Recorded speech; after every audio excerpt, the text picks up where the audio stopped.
Acho que o negócio aqui acabou parando de gravar, irmãos. Agora eu percebi uma coisa. Quando compartilha a tela,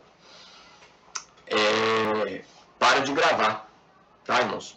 Quando compartilha a tela aqui, para de gravar. É coisa que a gente vai aprendendo. Tá?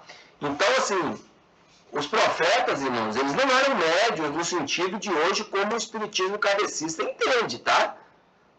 Quando fala de videntes, fala de alguém que recebia as revelações de Deus, que comunicava ao povo, como nós falamos aí, tá?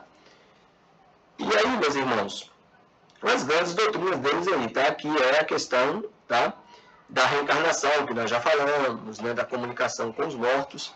E aqui, meus irmãos, volto a mostrar para vocês, aqui nesse livro, é onde está resumido, né?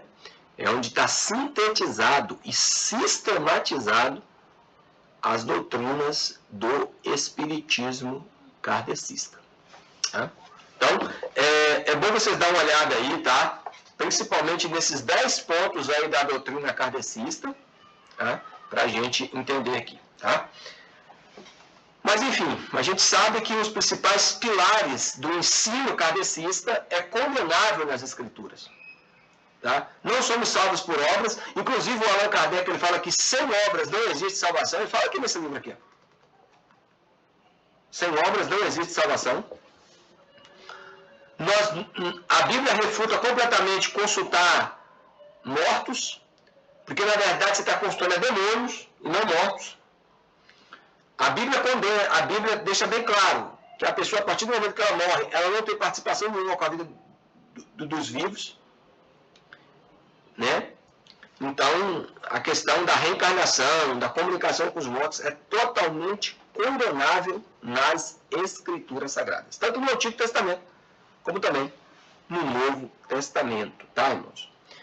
Agora, meus queridos, nós vamos falar aí no último tópico aí sobre a Igreja da Unificação. Tá? Irmãos, eu fiquei impressionado que essa igreja... Irmãos, alguém já viu aí? Se alguém já viu essa igreja aí, levanta a mão. Eu nunca vi essa igreja, a Igreja da Unificação.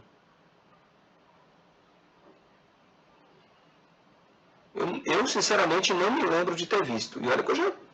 Né? Mas eu não me lembro nunca de ter visto essa igreja, não. Eu fiquei impressionado pelas pesquisas que eu fiz, que no mundo eles chegam a quase 8 milhões de seguidores. E no Brasil, eles chegam a quase 4 milhões. Né? O nome original, oficial, né, desse novo movimento religioso, fundado por um sul-coreano, tá, irmão? Chamado Sun Myung Moon. Acho que é assim o nome dele, né? É uma associação, da unificação do cristianismo mundial, né? Aí fala, meus irmãos, na época que escreveu isso aqui, eles tinham cerca de 500 mil. Mas esse dado atualizado, pelas pesquisas recentes que eu fiz, tem quase 8 milhões no mundo e quase 4 milhões só no Brasil. Tá, meus irmãos? Aí conta um pouquinho da história desse Moon aí, tá? Que ele nasceu na Coreia em 1920.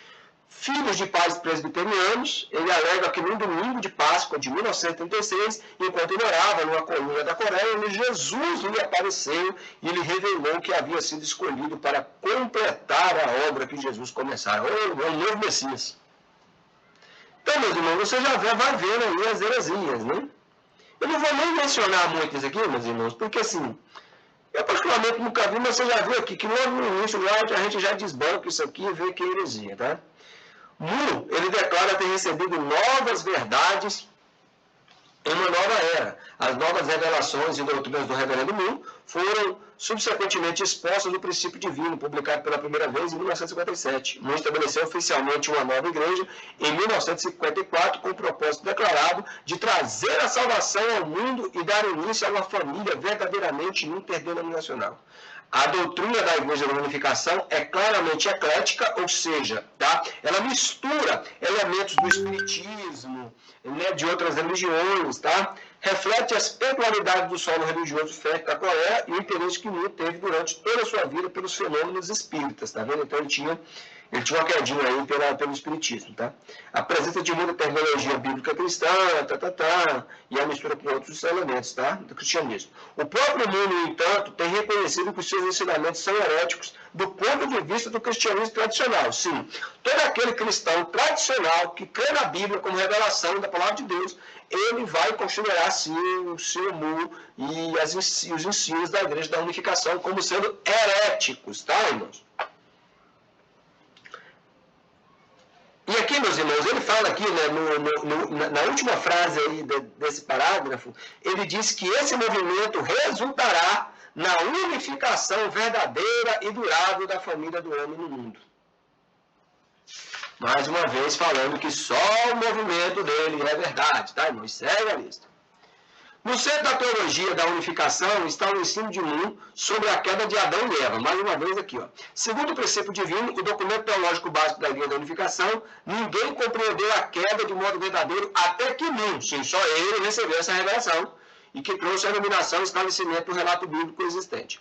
Os adeptos acreditam que Lúcifer seduziu Eva, Lúcifer teve relação com Eva. Olha, mas é muita heresia, irmãos. Né? Que Lúcifer, ele teve relação sexual com Eva e isso provocou a queda espiritual da humanidade, bem como também a queda de Lúcifer.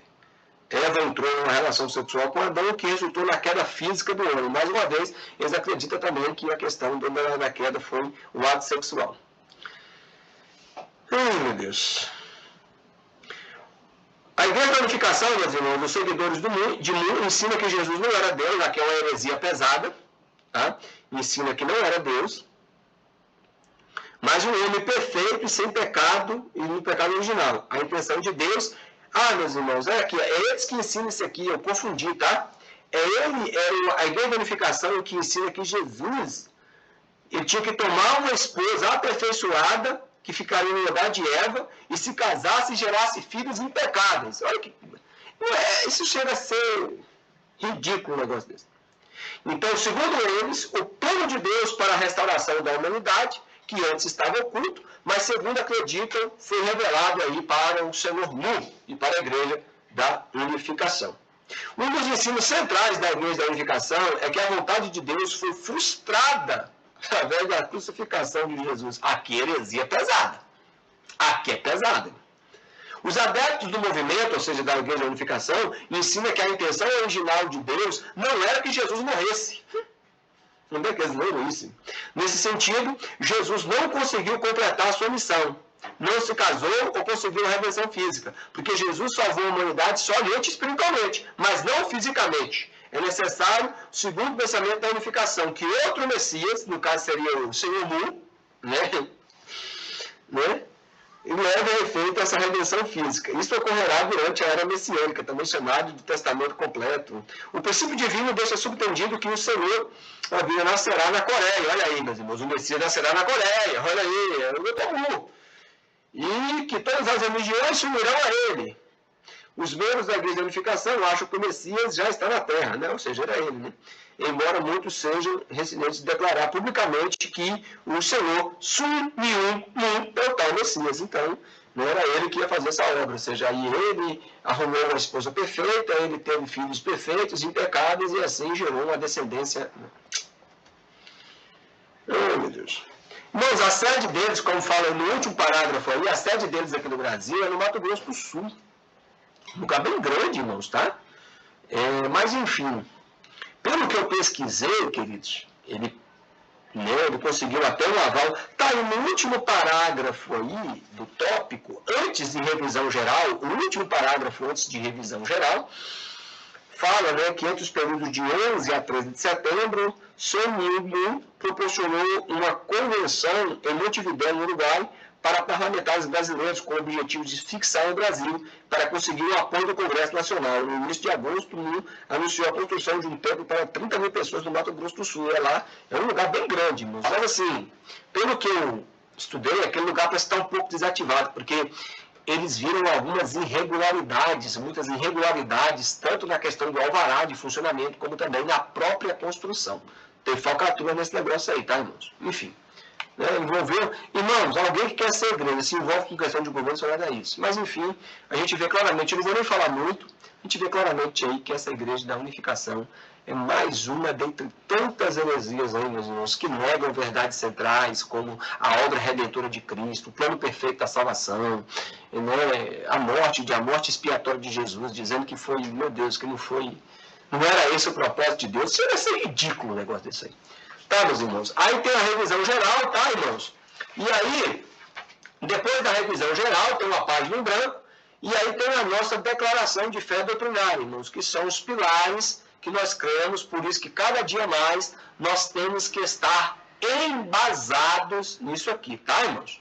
Temos que estar embasados aqui nas sagradas Escrituras, tá? Então, nós cremos nas Escrituras, nós cremos que há um só Deus, nós cremos em Jesus Cristo, nós cremos no Espírito Santo, nós cremos que em Adão a humanidade foi condenada, mas em Cristo a humanidade é restaurada, nós cremos na salvação eterna, nós cremos que Jesus Cristo ressuscitou dentre os mortos, nós cremos no juízo eterno, nós cremos na igreja, nós cremos na tarefa missionária da igreja, enfim, está aí os nossos pilares da nossa fé cristã.